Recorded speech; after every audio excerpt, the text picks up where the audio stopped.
Hello everyone. So basically, I'm here to clarify one thing. You pretty much know it that I hold a very strict disdain against the education and the teachers, especially my teachers who taught me. I have been, getting messages from people across, I would say, across my district and across Jammu and Kashmir. I don't know many of them. Even I got some phone calls who were teachers saying, "Hey man, what's all this fuss? You're bluffing people. It feels. Why are you against education? Why are you against teachers? Teachers are the builders of nation. What are you doing like this?"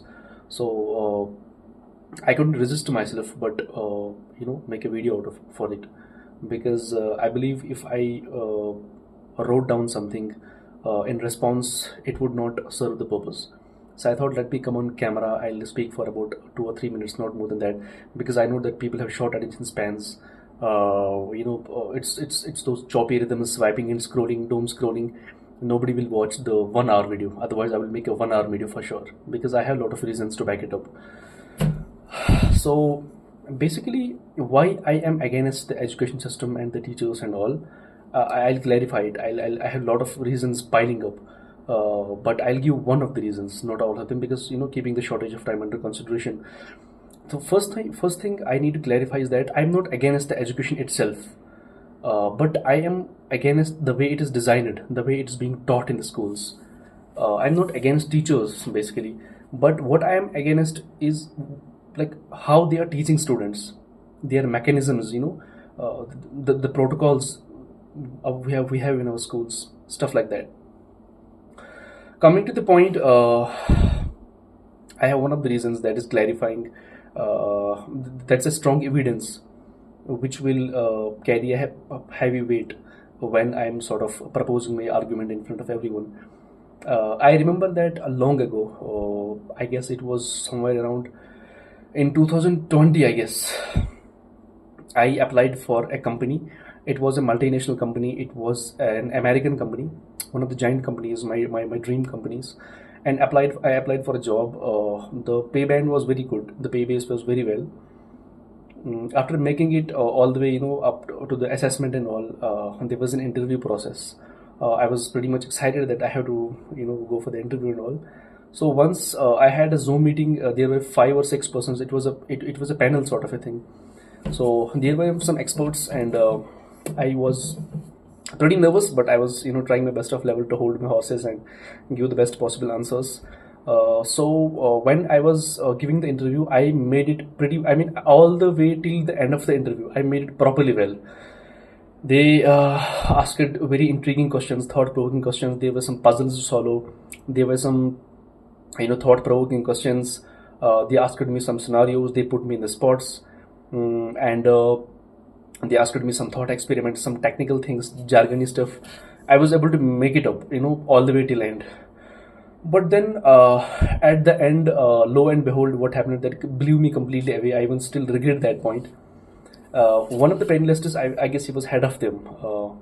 He felt as if I was mispronouncing some of the words. So maybe they would be minute of them.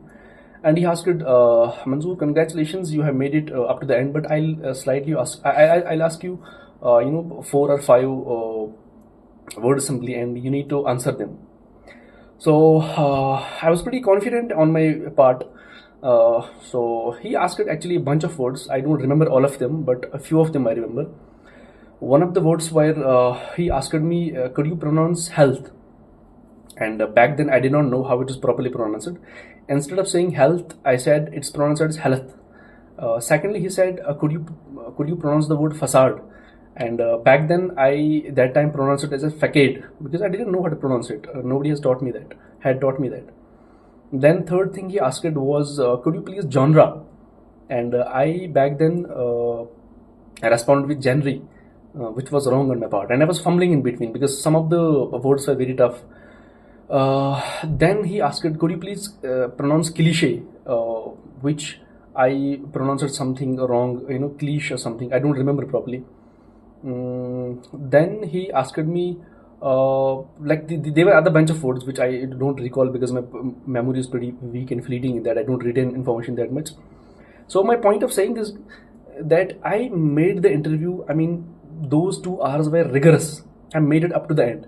But at the end of it, it was so difficult that given those 5 or 6 mere words, I was absolutely blown away that all the panelists were laughing, they were chuckling, even they smirked, and I was thrown out of the window by that slight mistake. I mean, not for my knowledge, not for my skills, not for my practicality, but that's small thing, that pronunciation. So then they disconnected the call. They said you're not the perfect fit because you need to talk to the foreign clients and all stuff like that. So I disconnected the Zoom call and I was shattered into pieces because it was one of the dream jobs, and I thought like I had made it happen for me. So my point basically, the moral is here. Uh, like teachers had taught me to rote stuff, mug up stuff. They had fed my brain with facts and all, but never did I have the session in my school where it was particularly taught to me that, hey man, this is how it is pronounced. This is how health is pronounced. How words like these are pronounced. So then I cried for, I guess, half an hour because it gives pain once you have that much of pressure and you make it all the way till end, then you fail it for a mere mistake. So then after that I sort of closed my eyes and I said, hey man, what are you blaming for? Blame the education system, blame the teachers, don't blame yourself, because you have done great on your part. So it was from that day. That's the single reason. I told you I have a lot of reasons. Like I can write a book on reasons. That's the single minute reason. From that day until now, I hold a very strong disdain against the teachers who have taught me nothing. I pretty much respect the technology, the AI, the stuff, who has been a game changer for me. That was one of the reasons I wanted to say you. I believe that there are a lot of students. If you sort of have an one-on-one discussion with them, you will notice that they fail in pronunciations. Especially we Kashmiris. I've seen a lot of people outside in the companies that when they are there for an interview, they do pretty much good in the interview. But when it comes to pronunciation part, they fail. They fumble. They stuck and they stammer. That's how they are thrown out of the company, only for the pronunciation part, because teachers are not teaching us.